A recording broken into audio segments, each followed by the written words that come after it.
juga saya 8 tahun, vonisnya 10 tahun karena saya bukan menista agama. Sebab penista agama itu maksimalnya hukuman hanya 5 tahun.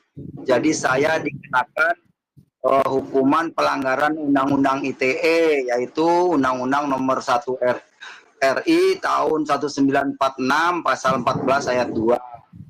Nah, oleh karena itu saya melanggar Undang-Undang ITE, yaitu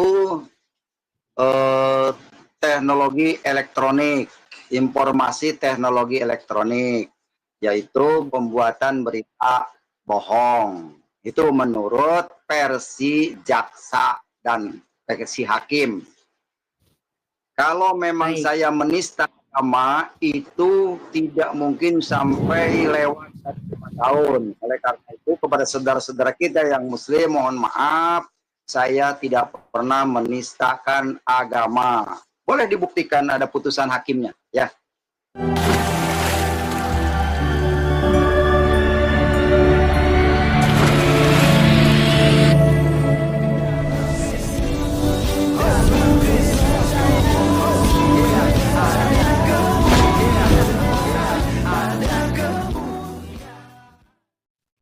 Salam Alechem Bishem Yeshua HaMashiach. Salam sejahtera di dalam nama Tuhan Yesus Kristus untuk kita semua. Teman-teman sekalian, pada video kali ini kita akan mendengarkan satu kesaksian Bapak Muhammad KC yang saat ini beri nama dalam live ini adalah Bukan Kosman. Baik ya, jadi teman-teman kita bersuka cita karena beliau telah bebas dan tentu juga diberikan umur panjang oleh Tuhan kita Yesus Kristus. Sehingga sampai hari ini dia masih tetap menjadi berkat, dia bisa bersaksi gitu ya. Dan ada hal yang penting dari penyampaiannya seperti yang kalian dengar tadi, bahwa dia dihukum itu bukan atas dasar penistaan agama. Sekali lagi, bukan karena menista agama Islam. Karena tidak memenuhi unsur apa yang disampaikannya. Misalnya pada waktu itu ya ada surat Al-Jin gitu ya. Ketika dia berbicara tentang ya pengajaran-pengajaran di YouTube-nya, itu semua ada dalil dan itu bisa dibuktikan pada saat sidang. Sehingga dia tidak kena, tetapi dia dikenakan itu adalah Undang-Undang ITE atau menyebarkan tentang berita bohong ya. Itu yang dikenakan kepada Bapak Muhammad KC. Nah, teman sekalian, ini menarik sekali. Mari kita mendengarkan karena ada kesaksian bagaimana Tuhan menolongnya, Tuhan memberkatinya selama berada di dalam penjara. Oleh sebab itu, simak sampai selesai. Dan juga bagi teman-teman, jangan lupa untuk mendukung Bapak Muhammad KC gitu ya. Silakan support ya dalam pelayanannya dan juga untuk biaya-biaya pelayanannya ke depannya. Tuhan Yesus memberkati. Silakan simak video berikut ini. Jadi dari sini pun Pak KC untuk mengklarifikasi ya bahwa putusan hakim tersebut adalah kesalahan yang dilakukan menurut tuntutan jaksa adalah melanggar Undang-Undang ITE, bukan penistaan agama yang dilaporkan. Oke, kita akan tinggalkan yang itu. Jadi kita akan bicara tentang bagaimana seorang Muhammad KC dengan sebelum masuk ke dalam penjara ya, mulai dari penangkapan, tapi kita juga tidak akan ke sana. Kita akan lebih kepada akhirnya bagaimana seorang Muhammad KC bisa segar bugar seperti saat ini. Jadi teman-teman yang mungkin semua tahu ya, bagaimana Pak KC di dalam penjara itu mengalami hal yang luar biasa. Yang pertama, beliau pernah mengalami kelumpuhan karena penganiayaan yang dilakukan oleh oknum ya. Dan itu semua bukan rahasia umum. Lalu juga Pak Muhammad KC mengalami sakit penyakit berulang-ulang ya. Kenapa saya katakan demikian? Itu memang bukan cuma sekedar gosip, karena saya pribadi menjadi saksi mata bagaimana waktu beliau berada di kursi roda. Lalu juga waktu beliau sakit hepatitis B yang perutnya buncit melebihi hamil sekitar 5 bulan. Itu 7 bulan lah kira-kira hamil itu. Kelihatannya karena dia hepatitis B yang perutnya buncit luar biasa. Lalu juga ada sakit lainnya lagi. Jadi karena saya memang ada beberapa kali mengunjungi beliau ya ke lapas, itu pun atas dukungan dan doa dari teman-teman semua yang bisa saya bawa sehingga saya bisa ke lapas. Nah, jadi intinya Bapak Ibu Saudara malam hari ini yang pertama kita sudah selesai ya Bang Leo, bahwa kita sudah memberi kabar bahwa Pak Kaci sudah bebas bersyarat karena beliau memang mempunyai hak yang sama dengan warga negara yang lain. Kita sampaikan yang pertama ya teman-teman, kita harus rapi malam hari ini teman-teman. Kami juga harus berhati-hati banget, takut menyinggung beberapa pihak. Nah, yang kedua, baru kita akan membahas tentang bagaimana kesaksian hidup beliau, seorang pahlawan iman kita, seorang Muhammad KC, ya, penginjil atau evangelis di dalam media sosial yang waktu itu baru beberapa tahun sudah menginjil, tapi tiba-tiba harus mengalami musibah seperti itu. Kita akan bahas bagaimana seorang Muhammad KC bisa bertahan sampai hari ini tuh masih ada nyawa dan masih ada kulitnya gitu loh Bang Leo. Ya. Ya. Jadi Bang Leo mungkin langsung mau tanyakan sesuatu sama Pak KC bisa sampai seperti ini Bang Leo. Oke, terima kasih Kak Lucy. Ya Pak KC, saya mau tanya dulu awal nih keluar dari rutan ya, Ciamis ya. Ya, itu kan sangat-sangat sangat-sangat berkesan lah gitu ya. Baru berapa hari sih Pak KC? Ya sekitar 20 harian lah. 20 harian. Kurang lebih. Ya. Itu udah menghirup udara segar ya? Udara segar, bebas, plong, tidak stres lagi. Karena di penjara itu banyak yang stres, sedikit, yang stres banyak. Oh. Tapi dengar-dengar Pak Aceh katanya jadi penginjil juga di ini ya. Di rutan. Penjara. Di penjara. Ada beberapa video di TikTok tuh ngelihat puji-pujian Pak Aceh bawaan gitu. Boleh diceritain sedikit Pak Aceh?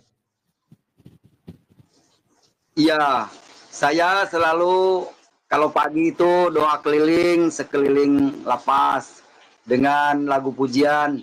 Bless the Lord, oh my soul, worship His holy name, sing like never before, oh my soul, I worship Your holy name. Terus bolak-balik dari ruangan kasih binadi ke kantin, ke dalam, ke maula, putar-putar terus saya doakan itu semuanya. Maka setelah saya bisa jalan pakai tongkat. Nah, saya itu mengalami yang namanya lumpuh ya di kamar 18. Kurang lebihnya 1 tahun di situ saya nggak bisa bangun. Kemudian diberikan fasilitas oleh Kalapas Ciamis. Terima kasih Pak Kalapas Ciamis. Saya ditempatkan di klinik sendirian. Ya, saya diobati terus di Lapas Ciamis dan banyak orang yang datang ke situ. Ada 6 orang waktu saya di klinik itu yang mati karena depresi, karena sakit, ya. Karena tegang pikiran. Jadi sudah 5 orang yang meninggal. Sedangkan menurut penglihatan mata manusia yang akan mati itu KC. Udah tangannya, pahanya aja udah segede tangan gitu ya. Oke. Itulah. Tapi akhirnya malah memuji. Yang mati malah yang sehat-sehat, yang bergas badannya itu duluan itu pada mati. Oke, kita sekarang merurut nih ya. Kalau gitu kita sudah masuk ke dalam seksi kesaksian ya, di mana sesi kesaksian beliau. Kita mulai dari beliau masuk ke penjara kali ya Bang Leo ya. Berarti boleh. Kita mulai dari Bareskrim ya Bang ya. Pak Kaci waktu itu di penjara di awal pertama tuh Bareskrim atau Mabes atau Polda ya? Lupa saya. Yang pertama saya ditangkap di Bali. Oke. Kemudian Besoknya dibawa ke Jakarta ke Bareskrim. Baik. Kemudian sudah masuk di Bareskrim, saya dikeroyok massa dan diberi makan kotoran manusia, tinja. Begitu. Saya Awalnya bagaimana diinjak-injak. bisa ada peristiwa tersebut? Kita boleh ceritakan karena memang sudah ada ya di berita. Awalnya bagaimana bisa adanya tersebut? Kita sebut oknum aja lah ya. Bagaimana bisa ada Awalnya penganiayaan itu? ya terjadinya awalnya kenapa kamu bisa menista agama katanya. Siapa yang mendalangi kamu? Saya bilang saya nggak punya dalang, nggak tahu dalang siapa yang mendalangi. Ayo ngaku katanya. Dijawab begitu, nggak percaya, nggak jawab juga maksa gitu. Tapi saya nggak jauh karena siapa harus nuduh siapa, saya nggak mau fitnah-fitnah orang. Wah ini mah katanya sudah tanggung sendiri katanya. Nah saya itu di situ dikerubutin, dipukulin, ajar itu. Baik. Dan akhirnya ujungnya diberikan kotoran itu ya. Justru dengan kotoran itu akhirnya ada bubar ya Pak. Nah, dengan kotoran itu diberi makan kotoran, saya akhirnya mereka merasa bau, akhirnya bubar. Tapi yang aneh, nah ini mujizat Tuhan menurut saya.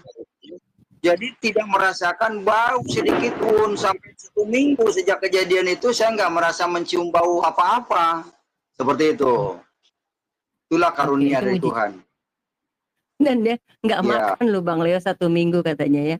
Nggak makan dan itu nggak ngerasa lapar sama sekali. Air keran loh, ada aqua bot gelas juga saya nggak minum gitu. Tapi saya minumnya air keran selama 1 minggu. Air Nggak keran makan aja nasi ya. satu yang malam coba. Puasa Itu saya di memang- situ. Oh itu emang niat mau puasa atau memang nggak dikasih makan? Oh dikasih. Cuman kan saya masih trauma ya, takutnya ada Trauma sesuatu. dengan rasa-rasa itu Oh, ya. iya, Baik. iya. Karena Jadi saya sampaikan ya teman-teman, sebentar Pak Kaceh sebentar, kita luruskan, jangan sampai berpikiran bahwa manusia itu kejam banget ya. Kita percaya bahwa mereka melakukan itu karena melihat framing yang salah yang mereka lihat ya. Tapi kan akhirnya ya. juga Pak Kaceh sama pelaku berpelukan, bermaaf-maafan gitu ya Pak. Ya, saya berpelukan Iya. kayak Teletubbies karena firman Tuhan katakan ampunilah dosa orang yang bersalah kepadamu. Di situ saya walaupun dengan rasa berat tapi tetap harus mengampuni. Saya taat firman Tuhan karena yang saya taati adalah firman Tuhan. Amin. Bang Leo, lu ada tepuk tangan gak sih di situ Sonkat? Oh. Ya. Tepuk tangan dulu.